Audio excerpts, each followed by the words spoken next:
کچھ آج ہمارے سے قبل ہم اور آپ مل کر نبی اور آل نبی کی بارگاہ عالیہ قدسیہ میں جھوم جھوم کر درود پاک صلی اللہم صلی علی سیدنا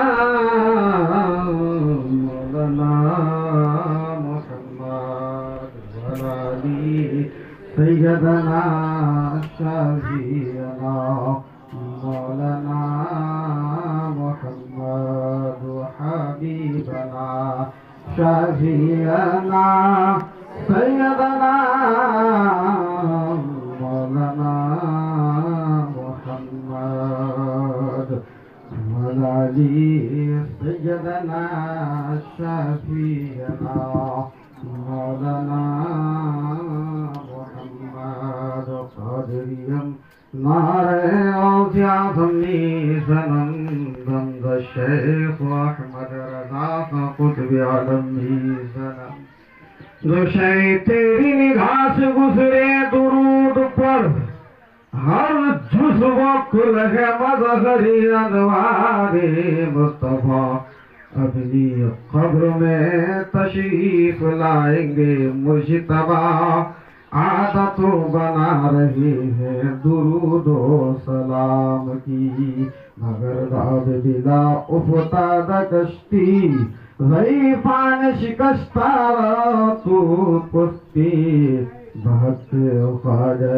عثمان ہارونی یا معین الدین چشتی ومن غوث اعظم بے سر و ساما مدد ومن غوث اعظم بے سر و ساما مدد قبلہ دی مدد کعبہ ایمان مدد خدایا بحق کے بنی فاطمہ کہ برقولی ماں کنم خاتمہ اگر دعوتم رد کنی برقبول منو دست دامان آل رسول والولا بے کمالی کشف الدجا بے جمالی حسن الجمیع صلو قتالی صلو علیہ وآلہ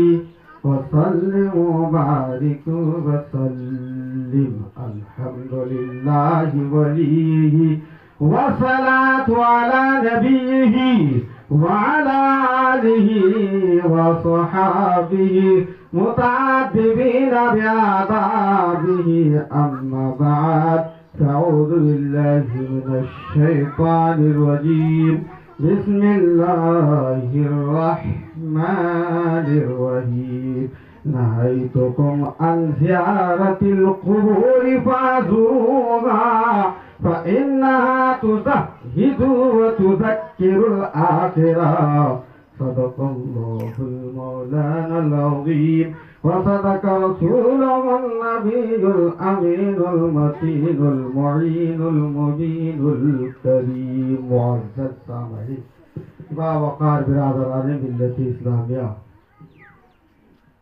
آپ تمامی حضرات ابھی جو ہے تقاریر و نعت و منقبت سماعت کیے موت کے تعلق سے میں نے جس حدیث مصطفیٰ کو موضوعی سخن بنایا، اللہ کے حبیب دونوں جہاں کے طبیب حضور احمدی مجتبی محمد مصطفیٰ روحی فدا صلی اللہ تعالی علیہ صلاۃ وسلم ارشاد فرماتے ہیں نہیتکم عن زیارت القبور فزوروها فإنها تزهد في الدنيا وتذكر الآخرة، یعنی رب کی محبوب ارشاد فرماتی ہیں نہیتکم عن زیارت القبور، میں نے تم کو قبروں کی زیارت سے روکا تھا، فزوروها لہذا اب تمہیں میں اجازت دیتا ہوں کہ تم قبروں کی زیارت کرو، فإنها تزهد في الدنيا،